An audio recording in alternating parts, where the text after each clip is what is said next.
Hello बच्चों, welcome to my YouTube channel. I hope आप लोग काफ़ी मस्त होंगे, ज़बरदस्त होंगे, जहां होंगे जिंदाबाद होंगे। आज हमारा जो टॉपिक है जिसके बारे में हम लोग को पढ़ना है वो है बेटा इफेक्ट ऑफ फोर्सेस। पहले जो इसके प्रीवियस वीडियोस में जो हमने पढ़ा वो force and pressure related chapter से फोर्स के बारे में पढ़ लिया, टाइप्स ऑफ फोर्सेस के बारे में पढ़ लिया। अब जो हम लोग पढ़ेंगे वो क्या है बेटा, इफेक्ट ऑफ फोर्सेस। अब इफेक्ट ऑफ फोर्सेस मतलब होता है क्या, पहले इसके बारे में थोड़ा समझ लेते हैं कि अगर कोई बेटा ऑब्जेक्ट है, ऑब्जेक्ट पे हम क्या करें, अप्लाइड करें force, that is the push और पुल। तो इस ऑब्जेक्ट पे अगर हम फोर्स अप्लाई करेंगे तो इस ऑब्जेक्ट में क्या क्या चेंजेस देखने को मिल सकते हैं या क्या क्या इस फोर्स की वजह से इफेक्ट देखने को मिल सकते हैं, वही इस टॉपिक में हम लोग कवर करेंगे। तो पहले वो टॉपिक्स देख लेते हैं जिनके बारे में हम लोग को पढ़ना है, फिर वन बाय वन सभी टॉपिक्स को एग्जांपल के थ्रू समझेंगे और आई होप आप लोग को क्लियर भी हो जाएगा। तो पहला जो इफेक्ट ऑफ फोर्सेस में टॉपिक हम लोग को पढ़ना है वो क्या है बेटा, मूव अ स्टेशनरी ऑब्जेक्ट, पहला इफेक्ट। दूसरा जो इफेक्ट ऑफ फोर्सेस है वो क्या है बेटा, स्टॉप अ मूविंग ऑब्जेक्ट। तीसरा जो है वो change the speed of a moving object. चौथा जो है बेटा change the direction of a moving object. पांचवा जो है बेटा change in shape and size of the object. And यहां तक तो क्लास 8 का है, ये थोड़ा सा एक्स्ट्रा मैंने ऐड कर दिया है, कॉज फॉर द रोटेशन। किसी ऑब्जेक्ट का रोटेशन कॉज करने के लिए भी हमको क्या अप्लाइड करना पड़ता है, फोर्स अप्लाइड करना पड़ता है। तो वो कैसे होता है इसके बारे में देखेंगे। तो पहला इफेक्ट ऑफ फोर्स क्या कहता है बेटा, मूव अ स्टेशनरी ऑब्जेक्ट। अगर यहाँ पे टर्म देखे तो एक आपका है बेटा स्टेशनरी। स्टेशनरी मतलब पहले समझना जरूरी है कि स्टेशनरी मतलब होता क्या है। स्टेशनरी मतलब होता है फिजिक्स के टर्म में बेटा रेस्ट। रेस्ट बोले या स्टेशनरी बोले दोनों का मतलब सेम है। मूव करना मतलब कि चलाना, किसको बेटा, किसी रेस्ट ऑब्जेक्ट को चलाना। अगर इसको एग्जाम्पल से सोचे, समझने की कोशिश करें तो मान लीजिए कि रात के 11 बज रहे थे, आपके फ्रेंड ने आपको फ़ोन किया कि आ जाओ बाहर पार्टी है, ठीक है। लेकिन आपके जो पापा हैं वो थोड़ा जालिम टाइप के हैं कि 9 बजे के बाद आपको घर से बाहर नहीं निकलना है। लेकिन दोस्त थोड़ा प्रेशर करने लगे तो आप बोले चलो अच्छा ठीक है आता हूँ मैं। तो आपने क्या किया, सामने वाले दरवाजे से नहीं जाके घर के पीछे वाले दरवाजे से बाहर निकले और अपना बाइक जो है क्या आप स्टार्ट करके तुरंत ले जाएंगे, जैसे ही स्टार्ट करेंगे पापा पकड़ लेंगे, है ना। तो क्या किए, बाइक को बिना स्टार्ट किए ही उसको ढकेल के एक जगह से दूसरे जगह ले गए और वहां स्टार्ट किए जहां पे पापा के कानों में बाइक के स्टार्ट होने की आवाज़ ना पहुंच सके। तो यहाँ पे हुआ क्या कि जैसे ही आप बाइक को टच किए तो बाइक उस टाइम किस में थी बेटा, रेस्ट में थी। फिर आपने क्या लगाया, तो आपने लगाया फोर्स। फोर्स लगा के उस रेस्ट ऑब्जेक्ट को किस में लेके चले गए, मोशन में लेके चले गए। तो पहला इफेक्ट यही है बेटा कि अगर किसी हम लोग रेस्ट ऑब्जेक्ट को मोशन में ले जाना चाहते हैं तो वहां पे हमको क्या लगाना पड़ेगा, फोर्स लगाना पड़ेगा। तो वो फोर्स का इफेक्ट है कि रेस्ट ऑब्जेक्ट को मोशन में ले जाए, मोशन में कर दे।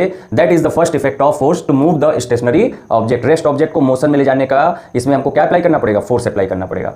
सेकंड क्या है, स्टॉप अ मूविंग ऑब्जेक्ट। मान लीजिए आप कार चला के जा रहे हैं, ठीक है, इसको भी स्टोरी फॉर्म में समझते हैं। आप एक गाड़ी 4 व्हीलर चला के जा रहे हैं, अचानक से आपके सामने कुछ ऑब्जेक्ट आ गया तो आप क्या करेंगे, तो आपका दिमाग तो काम करना बंद कर गया। आप क्या करेंगे, हैंडल मोड़ेंगे और पता चला गड्ढे में गिर गए। लेकिन अगर सिंसियरली अगर वहां पे सोचे तो वहां पे सर जो ड्राइवर होगा या जो चला रहा है गाड़ी को वो क्या करेगा, ब्रेक अप्लाई करेगा। ब्रेक अप्लाई करने से क्या होगा कि गाड़ी ऑब्जेक्ट को हिट करने से पहले ही थोड़ी देर पहले क्या हो जाएगा, स्टॉप हो जाएगा, रेस्ट में हो जाएगा, स्टेशनरी में हो जाएगा।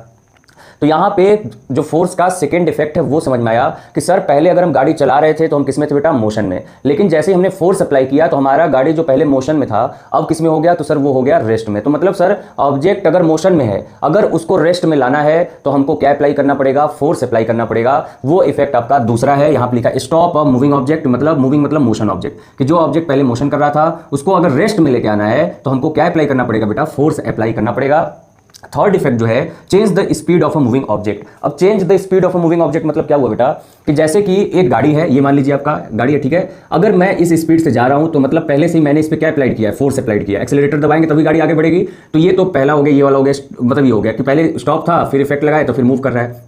अब इसमें जो पैसेंजर बैठे थे, जो आपके फ्रेंड्स बैठे थे, कह रहे इतनी महंगी गाड़ी तुमने ली है और इतना धीमा तुम चला रहे हो, मजा नहीं आ रहा है, थोड़ा स्पीड इसका बढ़ाओ। तो जो आपका फ्रेंड चला रहा था उसने क्या किया, इस एक्सेलरेटर पे पैर लगा दिया। तो जो पहले गाड़ी ऐसे चली, जैसे ही एक्सेलरेटर पे पैर दबाया तुरंत गाड़ी ऐसे चलने लगी। तो यहाँ पे इस पॉइंट के बाद इस ऑब्जेक्ट का क्या चेंज हो गया, स्पीड चेंज हो गया। और स्पीड चेंज कैसे हुआ, क्योंकि जब आपके फ्रेंड ने एक्सेलरेटर दबाया तो मतलब उस समय आपके फ्रेंड ने क्या लगाया बेटा, फोर्स लगाया।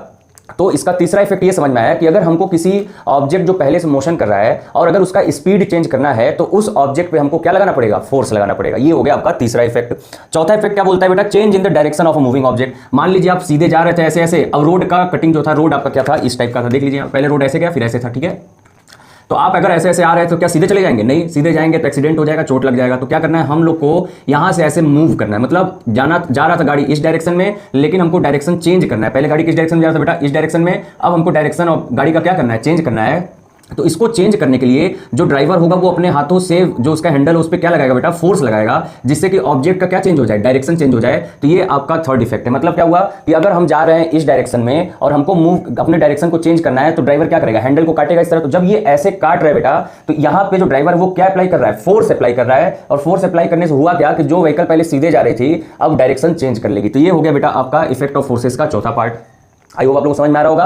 पांचवा पार्ट क्या कर रहा है, change in shape and size. Change in shape and size मतलब क्या हुआ बेटा कि जैसे कि अगर एग्जांपल से समझे तो पहले इस ऑब्जेक्ट का शेप कैसा है, इस टाइप का है ना, रेक्टेंगुलर या स्क्वायर शेप में दिख रहा है। अगर कोई बोले कि आप इसका शेप चेंज कर दीजिए, तो आपको शेप चेंज करने के लिए क्या अप्लाई करना पड़ेगा, तो आपको अप्लाई करना पड़ेगा फोर्स। देखिए कैसे हमने इसको फोर्स लगाया, जो पहले स्क्वायर शेप में था अब कहीं ना कहीं एक राउंड शेप ले लिया। तो यहां पे इसका शेप कैसे चेंज हुआ, तो जो मैंने ऐसे करके इसको प्रेस किया वो क्या लगाया बेटा, इस ऑब्जेक्ट पे मैंने लगाया फोर्स। तो फोर्स लगाने से हुआ क्या, जो पहले इसका स्क्वायर शेप था चेंज होकर कैसा हो गया, किसी इर्रेगुलर शेप में हो गया। क्लियर है। साइज क्या हो गया बेटा, साइज का मतलब क्या हुआ, तो आप लोग देखे होंगे लड़कियों का हेयर बैंड जो बाल बांधने के लिए पीछे यूज करती हैं, या मिठाई के डिब्बे पे जो आपका रबड़ आता है, अगर उसको कोई भी फोर्स ना लगाए तो नॉर्मल इस कंडीशन में देखेंगे कैसे, लेकिन जैसे ही उसको अगर हम फोर्स लगा के खींचे तो उसका क्या चेंज हो जाएगा, तो सर उसका साइज चेंज हो जाएगा। तो वहां पे साइज क्यों चेंज हुआ, क्योंकि हमने जो अपने हाथों से फोर्स लगा के उसको ऐसे खींचा, तो इसी फोर्स की वजह से उस रबड़ का क्या चेंज हुआ, साइज चेंज हो गया।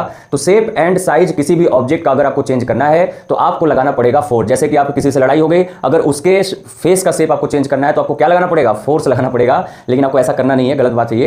लड़ाई झगड़ा करने से माइंड डाइवर्ट होता है, कभी हम लोग को लड़ाई झगड़ा नहीं करना चाहिए। दिमाग को शांत रखो, जितना खुश हो सके उतना खुश रहो जिंदगी में, यही सबसे ज्यादा इंपॉर्टेंट है। चीजों को थोड़ा इग्नोर करके आप लोग रहना सीखिए। इग्नोर नहीं करेंगे तो बहुत परेशान हो जाएंगे, क्योंकि कोई भी नहीं चाहता कि आप अच्छे से रहें, खुश रहें। ठीक है, तो हमको शेप एंड साइज चेंज करना है, तो वहां पे क्या लगाना पड़ेगा बेटा, फोर्स लगाना पड़ेगा। ये भी आपका पांचवा इफेक्ट हो गया। तो यहां से यहां तक का जो हमने इफेक्ट पढ़ा, ये आपके क्लास 8 का फोर्स एंड प्रेशर का इफेक्ट ऑफ फोर्सेस था। लास्ट जो हमारा क्या है बेटा, कॉजेज फॉर द रोटेशन। तो बचपन में आप लोग देखे होंगे कि हम लोग एक क्या करते थे, ईटा पत्थर लेते, स्टोन ले लेते थे, उसको रस्सी से क्या करते थे, बांध लेते थे। अब क्या करना है कि उसको गोला गोला घुमाना है। तो गोला गोला राउंड में रोटेशन कैसे करेगा, रोटेशन कैसे करेगा, तो याद कीजिए कि जब आप हाथों को ऐसे ऐसे ऐसे करके रोटेट करते थे तो ऑटोमेटिक स्टोन भी क्या होता था, सर्कुलर फॉर्म में ले लेता था, रोटेशन करना चालू कर देता था किसी फिक्स एक्सिस से राउंड।